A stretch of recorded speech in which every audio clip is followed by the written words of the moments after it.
pada suatu daerah di Jawa Tengah sekitaran tahun 1977. Perkenalkan, namaku Kartika, satu-satunya anak dari pasangan Pak Mulyadi dan Bu Sarina. Aku tumbuh di sebuah desa kecil yang terletak di sudut timur Jawa Tengah, tempat keluargaku menetap.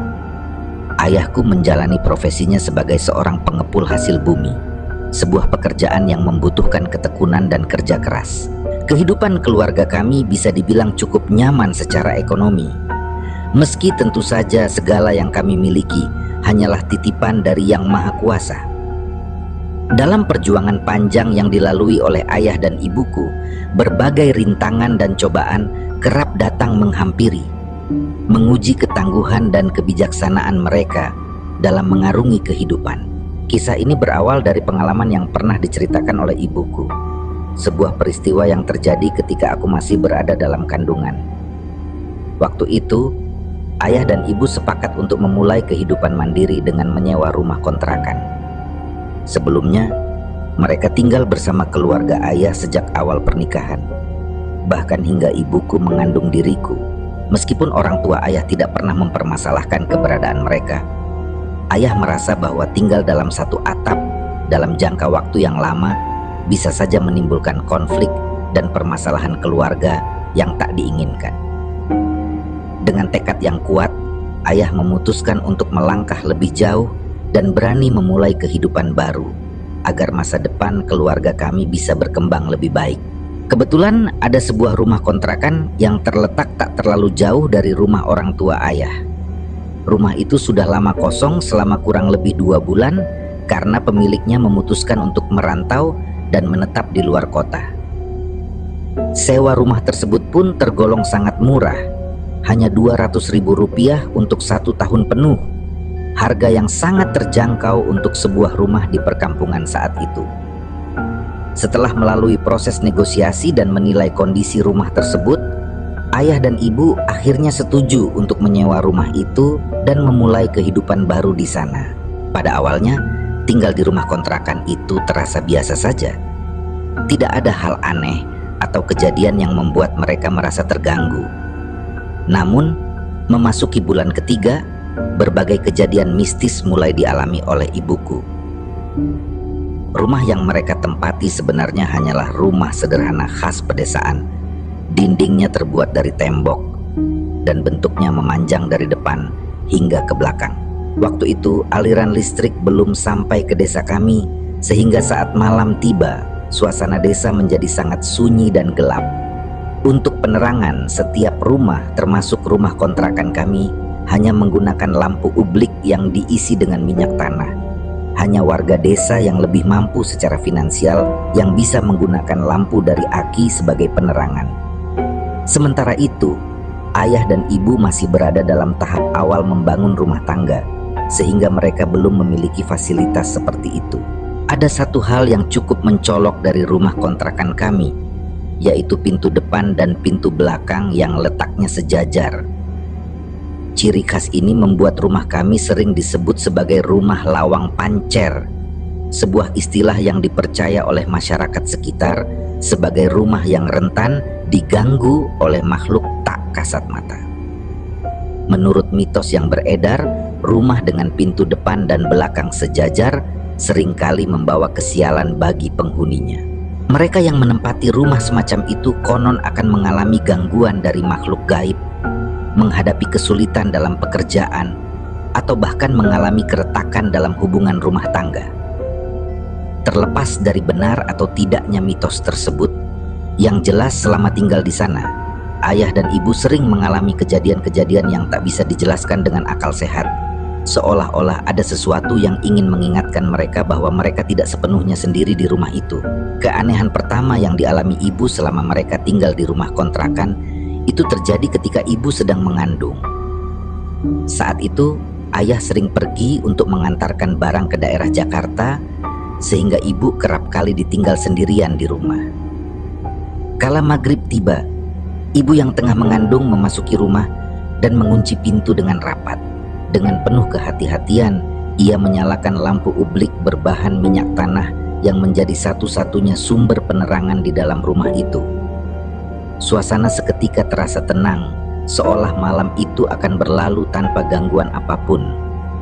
Namun, di saat ibu hendak menunaikan salat maghrib, tiba-tiba saja suasana yang awalnya terasa dingin dan sejuk berubah menjadi sangat panas, seolah ada sesuatu yang mengganggu harmoni di dalam rumah tersebut. Tak lama kemudian, terdengar bunyi ketukan yang samar namun cukup jelas dari arah pintu depan. Ketukan itu terdengar seperti seseorang yang ingin masuk ke dalam rumah. Ibu, yang awalnya mengira bahwa mungkin saja ada tetangga atau saudara yang datang berkunjung, berjalan menuju pintu depan dengan perasaan was-was.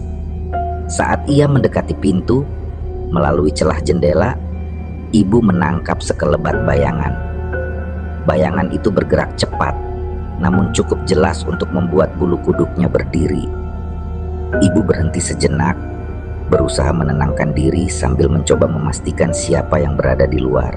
Rasa penasaran mendorong ibu untuk mendekat ke jendela dan menyibak kain gorden dengan perlahan.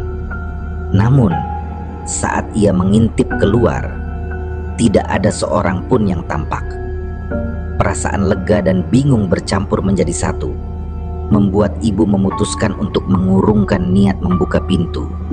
Ia kembali ke dalam rumah dan melanjutkan salat maghrib, berharap kejadian tadi hanyalah imajinasinya semata.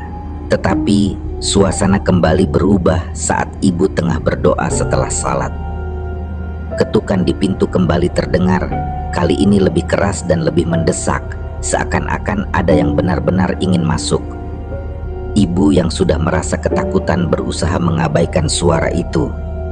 Ia memutuskan untuk bersembunyi di balik selimutnya, berharap suara itu akan menghilang dengan sendirinya. Waktu pun berlalu dan ayah yang biasanya pulang setiap 2 hari sekali belum juga kembali ke rumah. Ibu yang merasa tidak nyaman dengan kejadian malam itu akhirnya memutuskan untuk menginap di rumah orang tua ayah, Pak Sunarto, setiap kali malam tiba sampai ayah kembali pulang. Setelah kejadian yang membuatnya sangat takut, ibu akhirnya menceritakan apa yang ia alami kepada Pak Sunarto. Pak Sunarto yang mendengarkan cerita ibu dengan penuh perhatian menanggapi dengan bijak. Ia mengingatkan bahwa rumah yang telah kosong selama 2 bulan kemungkinan memang memiliki penunggu yang merasa terganggu oleh kehadiran mereka. Ia pun menyarankan ibu untuk sementara tinggal di rumahnya sampai ayah kembali. Sambil menyemburkan asap rokok yang masih menggantung di ujung bibirnya, Pak Sunarto memastikan ibu agar tidak khawatir dan merasa aman. Di sisi lain, ayah tetap sibuk memantau penjualan hasil bumi yang sedang ia rintis, sehingga jarang berada di rumah. Kebetulan, jarak rumah kontrakan dengan rumah Pak Sunarto hanya sekitar 200 meter. Jadi setiap pagi hingga waktu asar, ibu selalu berjalan kaki untuk kembali ke rumah kontrakan mereka, sembari berolahraga ringan. Namun, meskipun ibu sudah menemukan sedikit rasa aman di rumah Pak Sunarto, kejadian-kejadian aneh masih terus menghantui rumah kontrakan itu. Meski begitu, ibu tetap merahasiakan semua pengalaman mistis ini dari ayah. Ia khawatir jika ayah mengetahui kejadian-kejadian tersebut, perhatian ayah akan teralihkan dan pekerjaan yang sedang ia rintis akan terganggu. Ibu berusaha menanggung semuanya sendirian, berharap bahwa suatu saat semua keanehan ini akan berakhir. Pada siang hari itu, ibu menjalani rutinitas seperti biasanya. Setiap harinya, ibu menghabiskan waktu dengan membersihkan setiap sudut rumah, melipat pakaian, dan menyelesaikan berbagai pekerjaan rumah tangga lainnya. Kesehariannya begitu monoton, namun ia melakukannya dengan penuh ketelatenan dan kesabaran. Namun, siang itu berbeda dari biasanya. Langit yang awalnya cerah dengan terik matahari menyinari, mendadak berubah kelabu. Awan gelap berarak dan seolah menguasai langit, menutupi sinar matahari yang tadi begitu menyengat. Dalam sekejap, hujan turun dengan derasnya, disertai kilatan petir yang menyambar-nyambar seolah membelah langit. Suara gemuruh terdengar begitu keras, membuat suasana rumah menjadi lebih sunyi dan mencekam. Di ruang tamu, ibu duduk sambil melipat baju. Ia duduk menghadap ke jendela depan, Sesekali menatap keluar melihat hujan yang mengguyur deras. Dari balik gorden yang tertiup angin, ibu tiba-tiba melihat sesuatu yang membuatnya tertegun. Tampak jelas ada sosok bayangan berdiri di balik gorden jendela. Sosok itu tidak bergerak, hanya diam. Namun kepala sosok itu terlihat seakan mengintai ke arah dalam rumah. Gerakan halus dari gorden yang tertiup angin memperlihatkan sedikit demi sedikit wujud bayangan tersebut, membuat ibu semakin yakin bahwa ada seseorang atau sesuatu di sana. Ibu merasa tatapan sosok itu menembus masuk, seolah memperhatikan setiap gerakan yang dilakukannya. Bayangan itu tampak begitu nyata, dan perasaan dingin merayap di punggung ibu. Ibu awalnya mengira sosok itu adalah Paman Anam, adik kandung dari bapakku, yang mungkin sedang berkunjung. Paman Anam seringkali datang tanpa memberi kabar sebelumnya, sehingga ibu tidak merasa curiga. Dengan suara yang tegas, ibu mencoba memanggilnya, berharap Paman Anam akan segera menjawab. Namun, meski sudah berkali-kali memanggil, tak ada respons dari sosok di balik jendela itu. Diamnya begitu menakutkan, dan ibu mulai merasa ada sesuatu yang tidak beres. Namun, ibu tetap berusaha mengendalikan diri, mencoba untuk tidak memperlihatkan rasa takut yang mulai merayap di hatinya. Ia bukanlah orang yang mudah goyah menghadapi hal-hal mistis, apalagi saat itu ibu sedang mengandung aku, dan ia lebih memilih untuk mengabaikan kejadian tersebut demi menjaga kesehatan kandungannya. Waktu terus berjalan, dan hari-hari penuh misteri itu berlalu, sampai pada saat aku terlahir ke dunia. Kejadian aneh kembali terulang ketika aku berusia 4 bulan. Malam itu, seperti biasa, ayah menyalakan lampu ublik sebagai penerangan rumah karena listrik belum mencapai daerah kami. Ayah selalu menyalakan lampu itu setiap malam agar rumah tidak tenggelam dalam kegelapan, terutama saat ia sedang tidak berada di rumah, mengantarkan hasil bumi ke daerah Jakarta. Dengan penerangan seadanya, suasana rumah terasa hangat dan nyaman. Aku yang masih bayi kala itu sudah tertidur pulas dalam dekapan ibu. Mereka selalu berusaha memastikan aku nyaman dan tidak terbangun di tengah malam. Namun 2 jam setelah aku terlelap, tiba-tiba saja tangisku pecah. Suara tangisanku begitu keras, memecah keheningan malam. Yang lebih aneh lagi, mataku tetap kering, tak ada air mata yang keluar. Ibu yang sudah berpengalaman mendengar cerita-cerita mistis teringat akan mitos bahwa bayi yang menangis tanpa mengeluarkan air mata bisa jadi sedang melihat sesuatu yang tak kasat mata. Ibu dan ayah mulai merasa khawatir, terutama ayah yang merasa tidak berdaya melihat tangisku yang tak kunjung berhenti.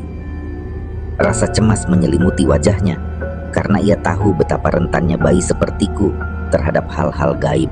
Waktu terus berjalan, dan meski sudah berbagai cara dilakukan, tangisanku tetap tak mereda. Ayah sempat berpikir untuk meminta bantuan seorang dukun bayi yang dikenal mampu mengatasi hal-hal semacam ini. Namun, ibu menolaknya. Ibu merasa lebih aman jika ayah tetap di rumah, mendampinginya melewati malam yang terasa begitu panjang. Ayah akhirnya memutuskan untuk tetap berada di rumah, menjaga agar ibu tidak merasa ketakutan seorang diri. Hingga akhirnya, tepat pada tengah malam, setelah berjam-jam menangis, aku pun tertidur kembali dengan tenang. Suasana rumah pun kembali sunyi, seolah-olah tidak pernah terjadi apa-apa. Tetapi ketenangan itu tak bertahan lama. Tak lama setelah aku tertidur, tiba-tiba terdengar suara ketukan di pintu depan. Awalnya ketukan itu terdengar pelan, namun lama-kelamaan semakin keras dan semakin intens. Ayah mulai merasa cemas, tetapi ia memberanikan diri untuk mendekati pintu. Sebelum sempat membuka pintu, dari sudut matanya, ia melihat bayangan samar-samar bergerak di balik jendela rumah. Dengan hati-hati, ayah mendekati jendela, berharap bisa melihat siapa atau apa yang berada di luar. Namun saat ia mengintip keluar, yang ada hanyalah kegelapan malam dan derasnya hujan yang masih mengguyur. Tak ada siapapun di sana, hanya keheningan yang menyambut. Bayangan yang tadi tampak jelas kini lenyap seolah tak pernah ada, meninggalkan rasa takut dan penasaran yang mencekam. Ayah masih diliputi rasa penasaran yang tak tertahankan. Malam itu begitu sunyi, dan ketukan yang terdengar di pintu membuat bulu kuduknya berdiri. Meski hatinya diliputi keraguan, rasa ingin tahu akhirnya mengalahkan ketakutannya. Perlahan, dengan hati-hati, ayah membuka pintu, berharap menemukan jawaban atas kegelisahannya. Awalnya, hanya kegelapan yang menyambutnya, seolah-olah tak ada apapun di luar sana. Namun, tak lama kemudian aroma yang sangat tajam mulai tercium, membuat ayah terhuyung mundur. Bau wangi bunga bercampur bau anyir darah menguar dengan kuat, memenuhi setiap sudut ruangan dan menusuk penciuman ayah hingga menyesakkan. Ayah mencoba mengendalikan diri, namun bau tersebut semakin menguat, membuat suasana menjadi semakin mencekam. Di tengah kepanikan yang melanda, tiba-tiba ayah dikejutkan oleh kehadiran sosok yang tak pernah ia bayangkan sebelumnya. Di hadapannya berdiri makhluk tinggi dan besar. Tubuhnya diselimuti bulu hitam pekat yang tampak kasar dan lebat. Mata makhluk itu menyala merah, menatap ayah dengan tatapan yang begitu tajam dan menusuk, seolah-olah menembus ke dalam jiwanya. Tubuh ayah mendadak terasa kaku, seperti tertimpa beban berat yang tak terlihat. Ia merasakan napasnya tersengal dan seluruh tubuhnya seakan membeku. Kengerian menjalari setiap inci tubuhnya, membuatnya sulit bergerak atau berpikir jernih. Dalam keadaan tak berdaya itu, ayah mencoba mengingat-ingat doa-doa yang pernah diajarkan sejak kecil. Dengan sisa-sisa kekuatan yang ada, ia mengucapkan doa-doa tersebut, berharap mendapatkan perlindungan.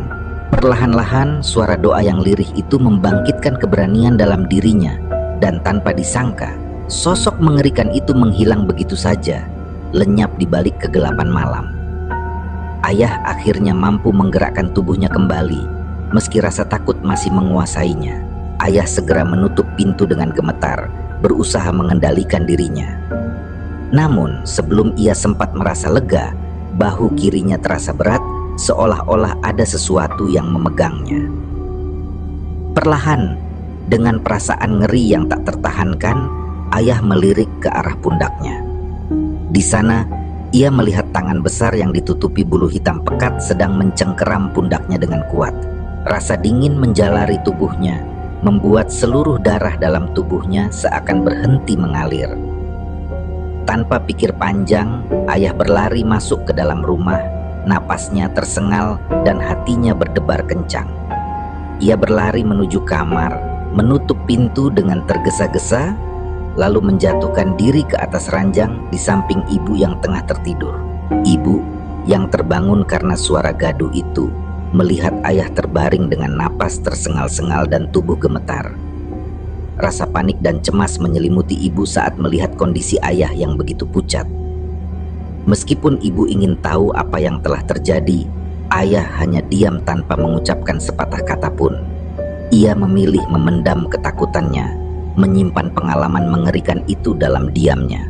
Ayah merasa jika menceritakan kejadian tersebut, justru akan membuat ibu semakin ketakutan. Namun, tanpa sepatah kata pun dari ayah, ibu sebenarnya sudah bisa merasakan bahwa apa yang dialami ayah bukanlah sesuatu yang biasa.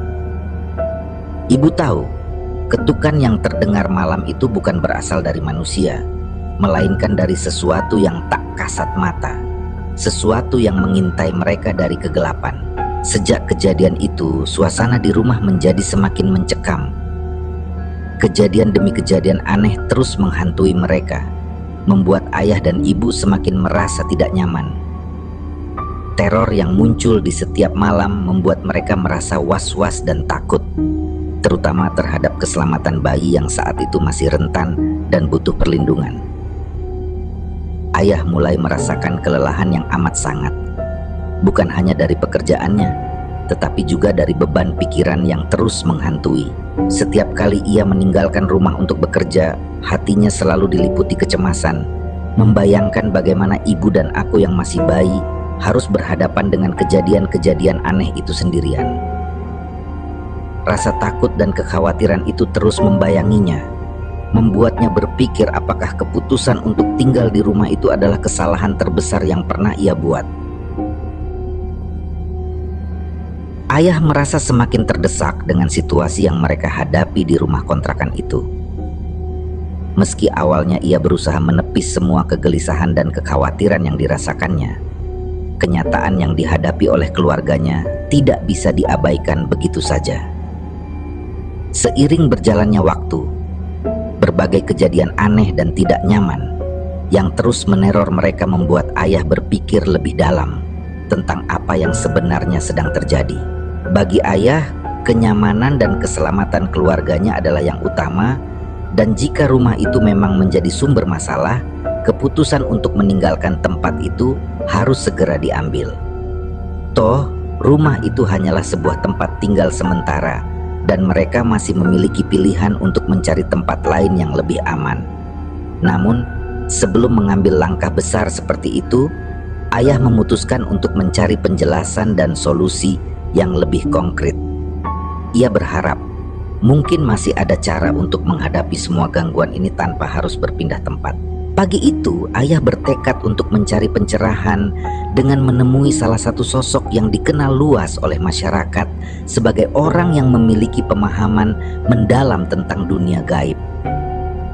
Pak Cokro, demikian nama pamannya, adalah seseorang yang sudah berkali-kali membantu warga sekitar ketika mereka mengalami gangguan dari makhluk halus atau menghadapi situasi mistis yang sulit dijelaskan. Kepopuleran Pak Cokro bukan tanpa alasan. Ia seringkali dipanggil untuk menangani orang yang kerasukan atau membersihkan rumah-rumah yang dianggap berhantu. Dengan langkah penuh harap, ayah pun menuju kediaman Pak Cokro, berharap bisa mendapatkan jawaban yang selama ini dicarinya. Sesampainya di sana, ayah menyampaikan semua yang telah terjadi, dari peristiwa aneh yang dialami hingga kondisi ekonomi yang semakin memburuk sejak mereka tinggal di rumah itu. Pak Cokro mendengarkan dengan seksama, seakan mencoba menyusun potongan-potongan informasi yang disampaikan oleh ayah. Setelah mendengar keseluruhan cerita, Pak Cokro pun akhirnya memberikan penjelasan yang tak disangka-sangka. Menurutnya, rumah yang ditempati oleh ayah dan keluarganya itu memiliki penunggu yang merasa terusik dengan kehadiran mereka. Selain itu, Pak Cokro menjelaskan bahwa rumah tersebut tergolong sebagai rumah lawang pancer, yaitu rumah dengan pintu depan dan belakang yang sejajar. Sebuah kondisi yang menurut kepercayaan adat dianggap tidak baik untuk ditempati manusia. Hal ini membuat rumah tersebut menjadi tempat yang disukai oleh makhluk-makhluk gaib karena mereka merasa memiliki jalan lurus yang tidak terhalangi. Pak Cokro bahkan menyarankan agar ayah segera pindah demi kebaikan keluarga dan keberlangsungan usaha yang sedang dijalani. Ayah merasa bimbang mendengar penjelasan tersebut. Sebagai seseorang yang selalu berpikir secara rasional, sulit baginya menerima bahwa posisi pintu rumah bisa menjadi penyebab segala permasalahan yang dihadapinya. Baginya, bagaimana mungkin hanya karena desain rumah yang seperti itu, makhluk gaib bisa hadir dan menyebabkan berbagai kesulitan dalam hidup mereka.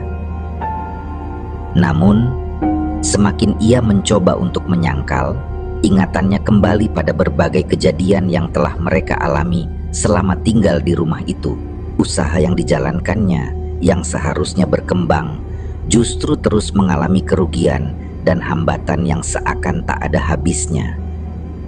Ayah pernah ditipu oleh beberapa makelar hasil bumi hingga mengalami kerugian besar.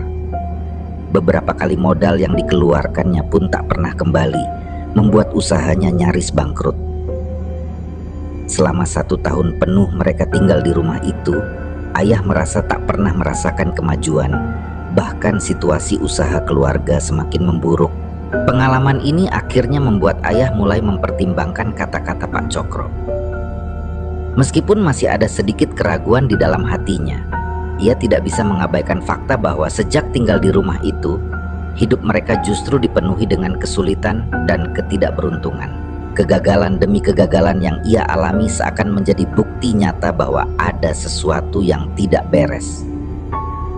Sambil merenungkan setiap kata yang disampaikan Pak Cokro, ayah mulai berpikir, mungkin memang sudah saatnya bagi mereka untuk meninggalkan rumah itu dan mencari tempat baru yang bisa membawa keberkahan bagi keluarga. Setelah cukup lama ayah terdiam dalam perenungannya, akhirnya ia memutuskan untuk membicarakan situasi tersebut dengan ibu. Mereka duduk bersama, mendiskusikan semua kejadian yang telah menimpa keluarga mereka sejak menempati rumah kontrakan itu. Berbagai peristiwa aneh yang menghantui mereka terus terulang, mulai dari suara ketukan pintu yang tidak diketahui sumbernya hingga penampakan sosok yang sangat mengerikan. Semua itu membuat mereka merasa tidak nyaman, dan yang paling memprihatinkan adalah usaha ayah yang tampak berjalan di tempat tanpa kemajuan sedikit pun. Ayah khawatir jika terus tinggal di rumah itu, bukan hanya usahanya yang akan berantakan, tetapi juga kehidupan keluarga mereka akan hancur karena terlilit hutang. Hal ini membuatnya takut, apalagi kala itu aku masih bayi, dan mereka khawatir aku akan terkena dampak buruk dari semua kejadian misterius yang mereka alami. Setelah berunding cukup lama dan mempertimbangkan berbagai hal, ayah dan ibu memutuskan untuk mengambil langkah drastis. Mereka sepakat untuk kembali tinggal bersama orang tua ayah, setidaknya untuk sementara waktu, hingga situasi menjadi lebih stabil. Keputusan ini diambil bukan hanya karena kekhawatiran terhadap kejadian aneh yang terus mengganggu, tetapi juga karena rumah yang mereka tinggali hanya rumah kontrakan, bukan milik mereka sendiri.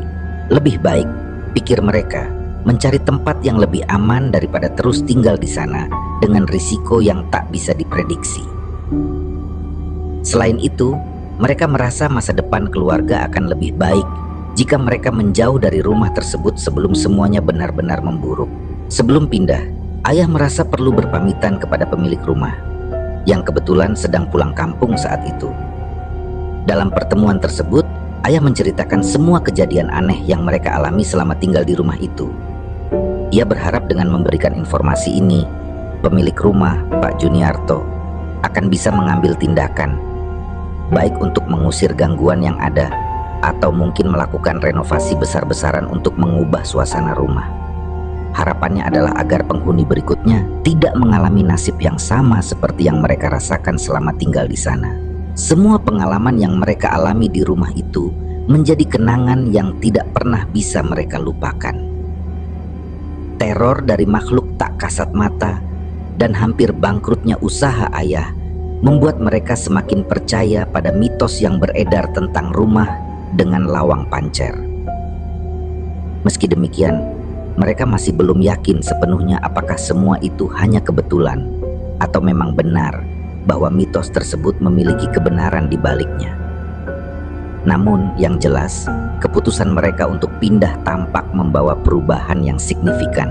Setelah kembali tinggal bersama kedua orang tua ayah, kehidupan kami mulai kembali normal. Aku yang sebelumnya sering rewel di malam hari tanpa alasan jelas, kini tidur nyenyak tanpa gangguan. Usaha ayah pun perlahan menunjukkan kemajuan. Setiap harinya tampak ada perubahan positif yang membuat kami semakin yakin bahwa meninggalkan rumah itu adalah keputusan terbaik. Setelah 4 bulan berlalu sejak kepindahan kami, pemilik rumah kontrakan Pak Juniarto memutuskan untuk menjual rumah tersebut. Pak Juniarto dan keluarganya pun pindah ke Lampung, mengikuti jejak saudara-saudaranya yang lebih dulu sukses di sana. Rumah yang pernah menjadi tempat tinggal kami akhirnya dibeli oleh seorang warga dari kampung sebelah yang bernama Pak Wardoyo. Setelah rumah itu berpindah tangan, Pak Wardoyo tidak membiarkan rumah tersebut berdiri lama dalam kondisi aslinya. Ia segera meratakan bangunan lama itu dan membangun rumah baru yang lebih besar, lengkap dengan toko di bagian depannya. Rumah baru tersebut kemudian ditempati oleh anak pertama Pak Wardoyo dan keluarganya. Menariknya, sejak keluarga baru itu menempati rumah tersebut, tidak ada satupun kejadian aneh yang mereka alami. Kehidupan mereka berlangsung dengan damai, seolah-olah rumah itu tidak pernah memiliki sejarah buruk sebelumnya. Ayah dan ibu pun merasa lega mengetahui bahwa bangunan lama telah diubah dan tidak ada lagi gangguan yang menghantui penghuninya. Waktu terus berjalan, hari-hari berganti menjadi bulan, dan bulan pun akhirnya berubah menjadi tahun. Seiring berjalannya waktu, keadaan ekonomi keluarga kami semakin membaik.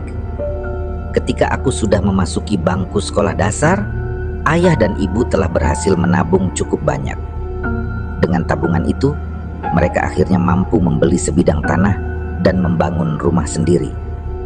Kini, kami tinggal di rumah milik kami sendiri, rumah yang penuh dengan kebahagiaan dan ketenangan.